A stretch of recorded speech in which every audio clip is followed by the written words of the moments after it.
할렐루야. 한번 인사해볼게요. 사랑합니다. 축복합니다. 요한복음을 계속 보고 있습니다. 오늘은 29절부터 34절까지의 말씀인데요. 오늘 말씀에 나오는 사람은 세례 요한입니다. 굉장히 인물은 세례 요한이 한 명인데, 세례 요한의 말을 통하여 우리가 한번 살펴볼 부분이 있어요. 요즘은 열쇠가 많이 없는 것 같아요. 자동차도요, 요즘은 키가 없고 스마트 키라고 하고 누르면 되더라고요. 시동 걸 때도. 그리고 집안에도 우리 교회도 이제 번호키인데 번호키가 다 달려 있어서 열쇠가 별로 없는 것 같아요. 저희 집은 열쇠가 있기 때문에 제가 집 열쇠를 갖고 다니면서, 저는 차도 또 키를 껴야 되기 때문에 자동차 키도 갖고 다녀요.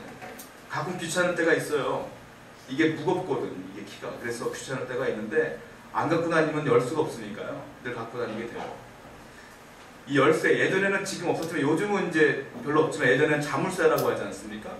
열쇠가 있어야지 열려요. 자물쇠의 특징은 잠그기도 하지만 열기도 하는 게 열쇠가 중요한 역할을 하는 거죠. 제가 얘기를 왜 하냐면, 우리가 신앙생활 하는데, 이 땅을 살아가는데 하나님께서요, 우리에게 주신 열쇠가 있어요. 그 몇 가지가 됩니다. 그 열쇠가 첫 번째 무엇인지 아십니까? 우리가 인생을 살 때 보면 문제가 없는 사람 하나도 없어요. 건강의 문제, 자녀의 문제, 인생의 문제, 내 미래의 문제, 문제가 없는 사람이 세상에 한 명도 없어요. 그러다 보니까 주님께서 우리에게 주신 열쇠가 무엇이냐면, 그 문제를 해결할 열쇠를 주셨어요. 그게 뭔지 아십니까? 기도입니다. 기도하지 않으면 문제를 해결될 수 없어요. 내가 아무리 머리를 쓴다 할지라도 내가 머리 쓰는 대로 해결됐다면 우리가 고민할 필요가 하나도 없죠. 그러나 그렇지 않기 때문에 우리에게 필요한 것이 무엇이냐? 기도입니다. 하나님께서 우리에게 기도의 열쇠를 주셨습니다. 그런데 우리가 기도를 안 하니까 문제. 세원관님 여러분, 한 분 한 분 기도에 열정을 내시길 바랍니다. 두 번째 열쇠를 주셨어요. 이 세상을 살려면 어쩔 수 없이 물질이 필요해요. 먹고 살기 위해서. 교회가 교회답게 선교 사역을 잘 감당하기 위해서 어쩔 수 없이 물질이 필요해요. 왜냐하면 교회를 세워야 되기도 하고 선교사님들이나 사역하는데 어려움이 없도록 우리가 도와줘야 되기 때문에 그래요. 이 물질의 축복도 하나님이 주시는 축복인데요, 하나님께서 물질의 축복의 열쇠를 주셨어요. 무엇인지 아십니까? 11조입니다. 말라기 3장 10절을 보면 뭐라고 써있느냐면, 야 11조로 나를 시험해봐라. 내가 너의 창고에 쌓을 것이 없을 정도로 내가 채워주나 안 주나 시험해보라 할 정도로 자신있게 말씀하세요. 물론 물질의 축복받기 11조 하는 건 아닙니다만, 그만큼 하나님께서는 내가 소득의 11조를 드린다는 것은 하나님께 모든 걸 드린다는 믿음의 표현이기 때문에 그 하나님께서 받고 끝나는 게 아니라 그 이상으로 부어주신다고 그랬어요.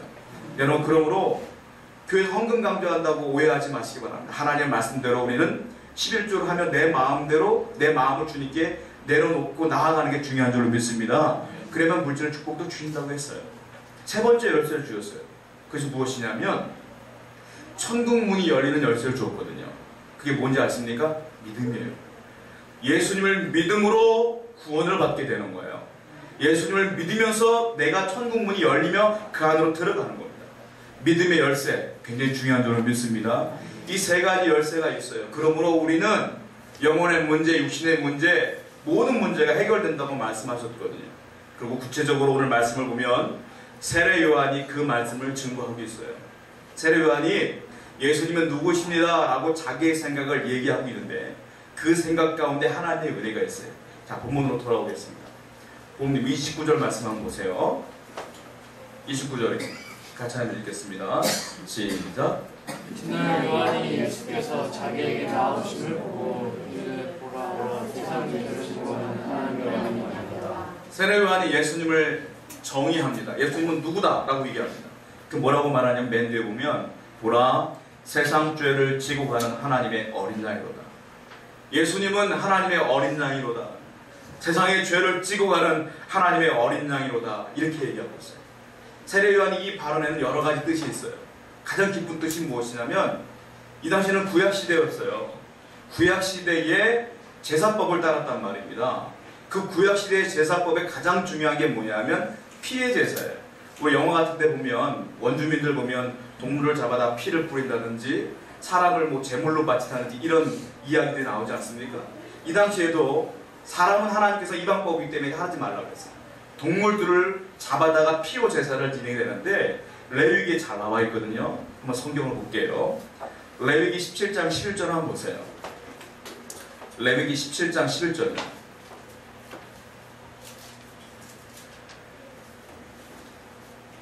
레위기 17장 11절이에요.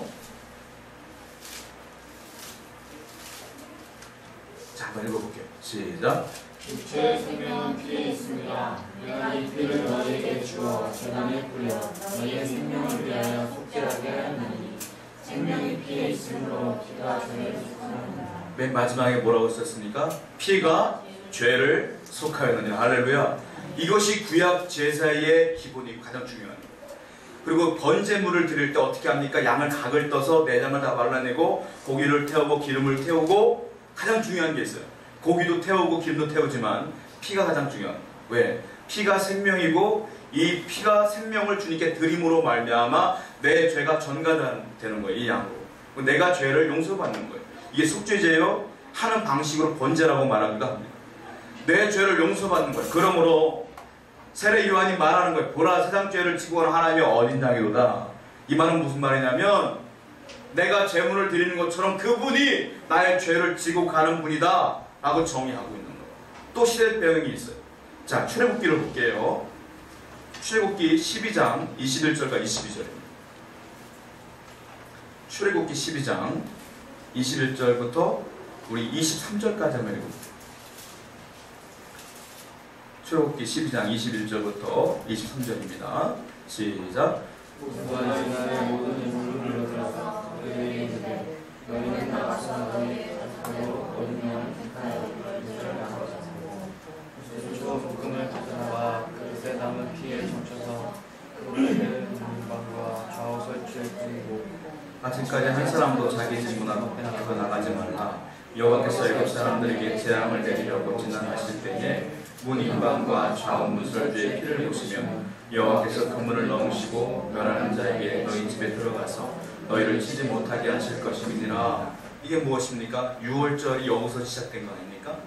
이스라엘 사람들을 구원하기 위해서 하나님께서 10가지 재앙을 주셨어요. 그 마지막 10가지 재앙이 장자의 죽음이지 않습니까?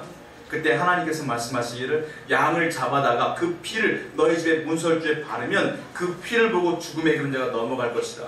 패스 오버. 그래서 이걸 6월절이라고 하는 거예요. 지금까지 지내고 있는 거예요. 자, 이 두 가지 배경을 보면 무엇을 알 수 있느냐면 어린 양이라고 하는 존재는 내 죄를 대신 지고 내가 용서받는 과정 가운데 가장 중요한 제물이라는 거예요. 그러므로 예수님께서 어린 양으로 오셨다는 건 내 죄를 용서하시기 위하여 오신 분이다라는 거예요. 그러므로 세례 요한이 한 의미가 무엇이냐면 내 영혼의 문제는 그분으로 인하여 해결되었도다 이 말이에요. 여러분들의 영혼의 문제는 이미 주님이 다 해결하셨음을 믿으시기 바랍니다. 부담 가질 필요가 없어요. 하나님, 내가 이렇게 살아갔는데 내가 구원받을 수 있을까요? 하나님, 내가 이렇게 살고 있는데 나 하나님과 멀어진 거 아닐까요? 천만의 말씀이요. 여러분들 자녀가 여러분을 속삭인다고 해서 버립니까? 그렇지 않습니다.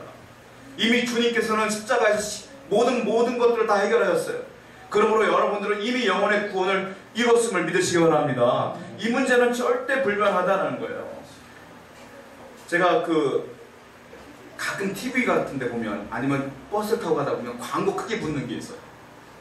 아무개 목사 얘기 나면서 와보라, 뭐 성경 말씀을 가르치겠다, 기쁜 소식 선교회라고 뜨는 게 보죠. 가끔 박아무개 목사님이라고 뜨는 게 있어요. 구원파입니다. 여러분들 아시다시피 구원파의 특징이 무엇인지 아십니까? 이번에 TV에 나오는 유병원 씨도 구원파이지만 여러 가지 지류가 있어요. 그 중에 한 지류가 그쪽이에요. 거기서 말하는 게 뭐냐면 구원을 얻기 위해 중요한 건 깨달음이라고 그래요. 깨달음. 그럴싸하죠. 그럴싸합니다. 어떻게 말하냐면 그러므로 내가 구원함을 깨달은 영적 세계를 기억해 둔다고 그래요. 그걸 중요하게 해요. 여러분 근데요 가만 생각해 보면 문제가 심각한 거예요. 내가 죄인인 걸 깨달았어요. 저도 깨닫고 여러분도 깨달았어요. 그런데 깨달았다고 문제가 해결됩니까?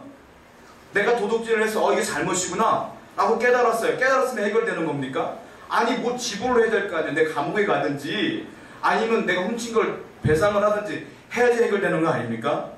근데 깨닫는 게 중요하다는 거예요. 그래서 깨달으면 내가 구원받는 거예요. 거기서는. 그러니까 구원이 얼마나 쉽습니까? 사람들이 몰려가는 거예요. 여러분 굉장히 교묘한 방법이에요. 깨닫는 게 아니에요. 깨달았으면 어떻게 해야 돼요? 우리 죄를 회개해야 되는 거예요. 회개하면서 어떻게 해야 돼요? 그분이 나의 구원자이시고 그분이 십자가에 달려 돌아가시고 내 죄의 문제가 해결됐음을 믿어야 되는 거예요. 그래야 구원이 이루어지는 거 아닙니까? 이 공개된 비밀이에요. 세상 사람들은 몰라요. 너무 쉬운 비밀인데 몰라요. 깨닫는 게 중요한 게 아니에요. 예수를 믿어야 돼요. 주님이 이 땅에 오셨음을 믿으시기 바랍니다. 그리고 날 위해 십자가에 달려 돌아가셨어요. 깨닫는 것이 아니라 믿어야 된다는 거예요. 여러분들 머리로는 주님이 나를 사랑하셔 깨닫는 게 중요한 게 아니에요. 여러분의 환경이 아무리 어렵고 힘들어도 주님이 여러분을 사랑하셔요. 알아요. 깨달아요. 중요한 게 아니에요. 그걸 믿어야 돼요. 믿는 사람은 평화로운 거예요. 믿어야 평화로운 거예요. 할렐루야. 평화는 깨닫는다고 하는 게 아니에요. 믿어야 되는 줄로 믿습니다. 주님이 여전히 여러분을 사랑하시잖아요. 요한복음 5장을 보면 베데스다 연못이 나옵니다. 거기 유명한 사람이 나와요. 38년 된 병자가 나와요. 그 38년 된 병자가 왜 거기 있느냐면 이런 전설이 흘러요. 그 베데스다에 앉아있다가 물이 동한대요. 천사가 내려온대요. 그때 가장 먼저 그 연못으로 들어가는 사람은 어떤 병이든 낫는다라는 전설이 흘러요. 그래서 수많은 병자들이 다 거기에 앉아있는 거예요. 38년 된 병자도 매일 출근해요 거기. 근데 거기서 예수님이 나오셨죠? 예수님이 그 병자를 보시고 그 즉시 고쳐주셨어요.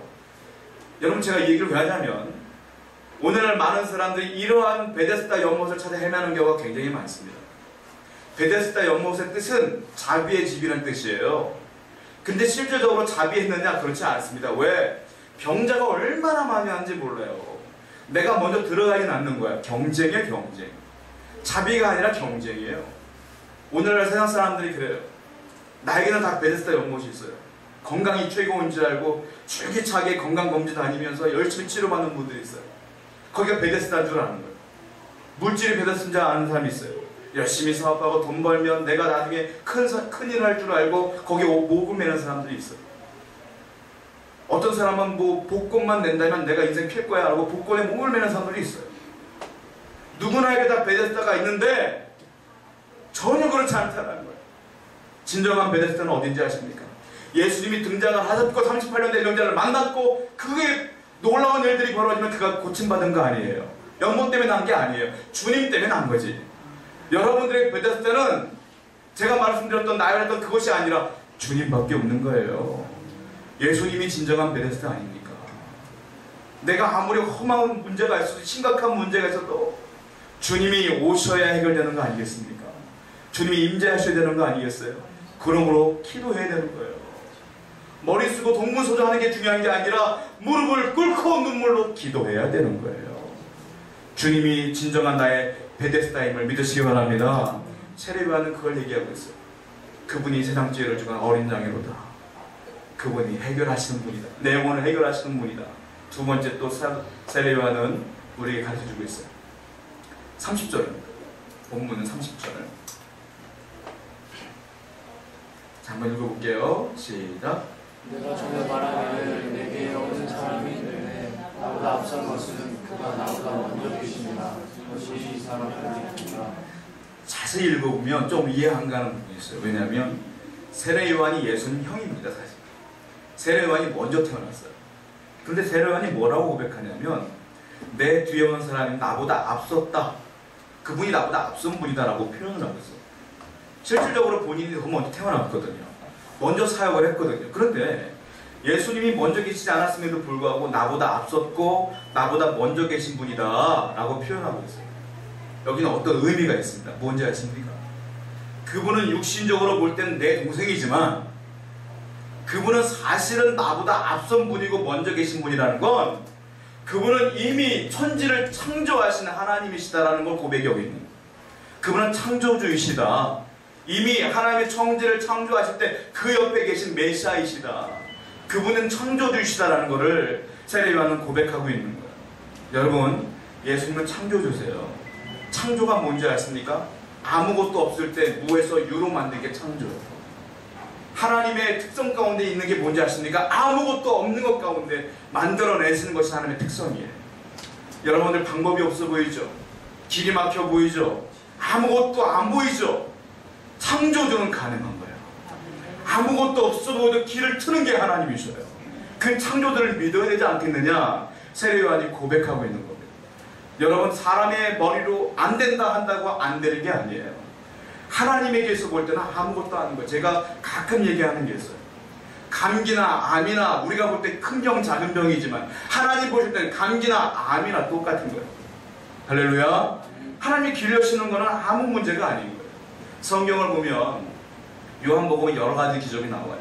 첫 번째, 가나 혼인잔치에서 물이 변하여 포도주가 되는 장면이 나옵니다.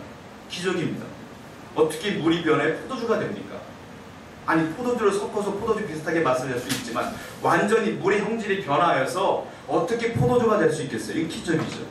근데 그 기적으로 끝나냐 또 있어요. 중풍병자가 낫고요, 죽은 사람이 살아나요.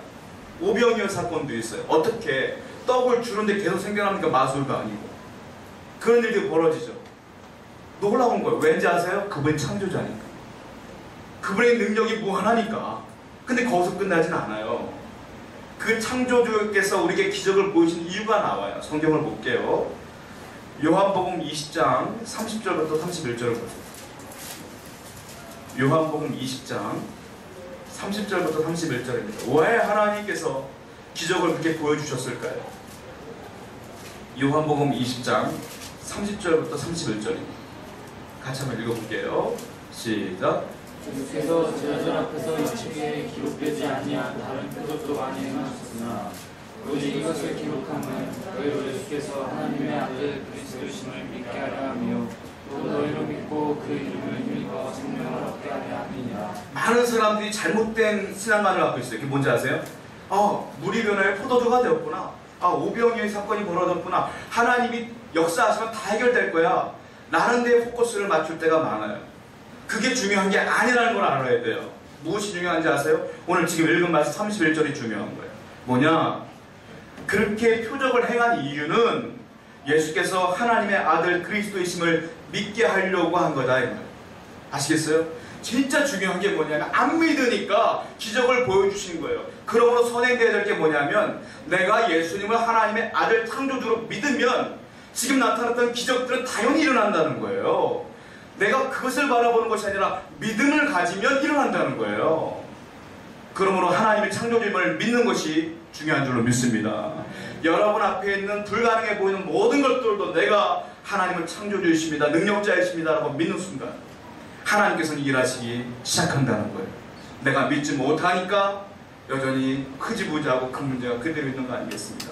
여러분, 믿는다고 하지만 하나님께서 원하시는 믿음은 한 80% 90% 믿다가 마지막에 역시 안 이루어지는구나 하고 끊어버리면 믿음이 아니에요.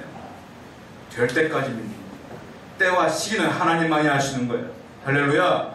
때와 시기는 내가 정하는 게 아니야. 아버지가 정하는 거예요. 제가 지난주 수요일에 설교했어요. 아브라함이 25년 동안 아들을 기다렸어요. 못 기다려가지고 이스마엘을 낳아버리지 않습니까? 아들을 주겠다 약속한 뒤에 75세에 약속을 받았는데 100세의 아들을 낳았어요. 25년간 기다렸다고요? 근데 우리는 그렇게 생각해요. 야, 아브라함이 대단하다. 25년을 어떻게 기다렸지? 25년을 아브라함이 기다린 게 아니에요. 아브라함이 믿음이 생길 때까지 하나님이 25년을 기다린 거예요. 그리고 아브라함이 믿음이 생기니까 그때 아들 준 거라고요. 여러분들의 믿음이 중요한 줄로 믿습니다. 내가 기다려주는 게 아니에요. 내가 믿음이 없으니까 하나님이 가만히 계시는 거예요. 내가 믿음이 생기는 순간 하나님이 역사하실 줄로 믿습니다. 하나님을 창조주십니다. 할렐루야. 그걸 믿으셔야 된다는 거예요. 자, 세 번째 세례 요한 우리에게 말하고 있어요. 본문 1장 32절, 33절, 34절까지 한번 보겠습니다. 32절부터 34절까지. 시작. 요한이 주문하여 이르되 내가 밤에 성령이 비둘기 같이 하늘로부터 내려와서 내게 오르더라. 나도 그를 알지 못하였으나 나를 보내 물로 세례를 베풀라 하신 그이가 나에게 말씀하시되 성령에게 대해서 누구 위에 밀지 먹는 것을 보고 그가 곧 성령으로 세례를 베푸는 이를 알라 하셨지. 내가 보고 그가 하나님의 아들이심을 증언하노라. 32절 말씀 보면 요한이 딱 보니까 예수님께서 세례받으러 오셨는데 그 위에 뭐가 내렸어요? 비둘기같이 하늘로부터 성령이 딱 임하신 거예요. 그거 세례요한이 깨달은 거예요. 야, 이분은 정말 하나님의 아들이구나. 그리고 우리가 다시 생각해 볼 게 있는데요.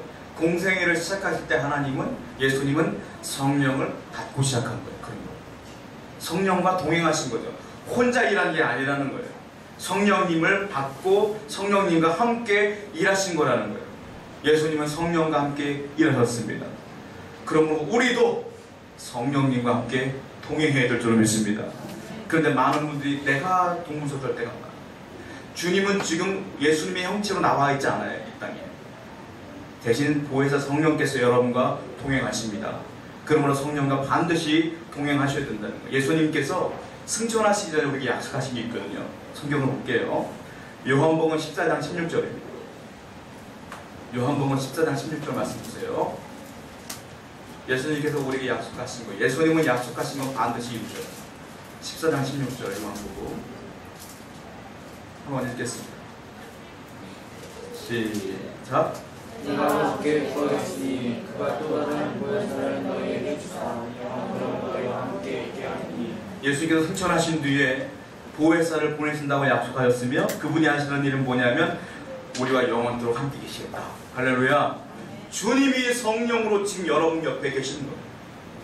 근데 인지를 못하는 게 문제예요. 아니, 인지하는 건 중요하지 않아요. 주님이 약속했으면 계시는 거예요. 할렐루야. 내가 감정이 기분이 좋다 하면 계시고 내가 기분이 안 좋으면 떠나가고 이런 게 아니에요. 계신다고 했으면 계시는 거예요. 내 안에 계시는 거예요. 그런데 우리가 왜 이렇게 심각하고 왜 이렇게 어렵고 마음이 괴롭습니까? 안 믿으니까 문제 아니겠어요? 안 믿으니까. 자, 성경을 또 볼게요. 자, 성령이 오셨는데 하시는 일이 분명하다. 그분이 하시는 일이 뭐냐? 나 기분 좋게 하시는 게 아니에요. 그분이 하시는 일은 요한복음 14장 26절 한번 보세요. 아까 읽었던 14장 26절 그 뒤에 26절이에요. 한번 읽어보겠습니다. 시작. 그리스도 아버지께서 내 이름으로 부르신 성령 너희에게 모든 것을 가르치고 내가 너희에게 말한 모든 것을 생각나게 하리라. 두 가지 말씀하세요. 뭐냐? 성령께서는 어떤 일을 하시느냐? 너희에게 모든 것을 가르쳐 주신다. 할렐루야. 두 번째 뭐라고 했어요? 너희에게 말한 내 말을 생각나게 하리라. 두 가지 일만 하시는 거예요. 하나님께서는 어떤 일이든 간에 성령으로 우리에게 가르쳐 주기를 원하세요. 그리고 주님께서 말씀하신 약속의 말씀들을 생각나게 하시는 거예요. 그러므로 성령께 의지하지 않고서는 여러분들의 문제를 해결할 지혜도 없어요. 그분이 가르쳐 줘야 되는 거예요. 그런데 많은 분들은 그분께 무릎을 꿇지 않아요. 내가 아는 높은 사람들을 찾아가거나 내 지식을 동원하거나 내 지인들을 동원하고 끝나요. 문제는 꼬이는 거예요.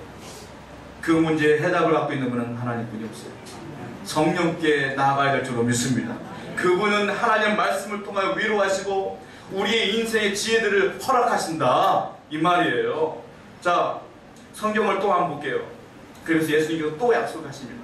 마태복음 28장 20절인데 요한일서 3장 24절입니다. 요한일서 3장 24절.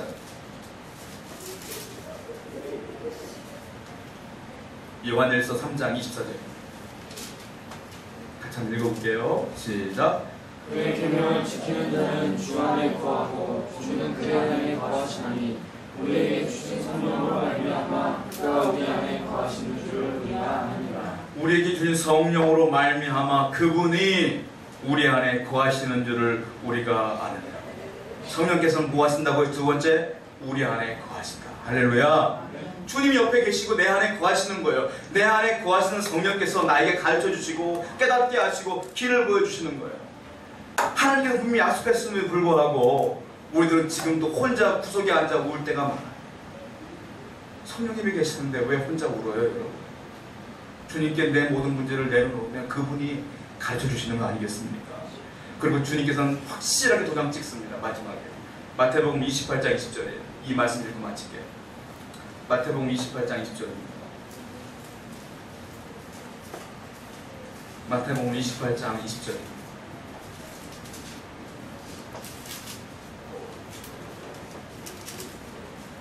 읽겠습니다. 시작. 내가 너희에게 9번 모든 것을 가르쳐 지키게 하라. 그럴지어다 내가 세상 끝날 때까지 너희와 함께 있으리라. 세상 끝날 때까지, 내가 죽을 때까지, 아니 그 이후에도 세상이 끝날 때까지 내가 너와 함께하리라. 할렐루야. 이런 기가 막힌 약속이 있었음에도 불구하고 우리는 왜 외로워하고 괴로워합니까? 오늘 말씀을 정리하고 마칠게요. 세례요한 우리에게 진정한 예수님이 누군지를 말씀해 주셨어요. 그분은 나의 영혼의 문제를 해결할 수 있는 어린 양이십니다. 할렐루야. 그리고 그분은 모든 문제를 해결할 능력자이시고 창조주이십니다. 그리고 그분은 성령님으로 지금도 우리와 함께 계시고 거하시며 돕고 계심을 믿으시길 바랍니다. 찬양하며 결단하겠습니다.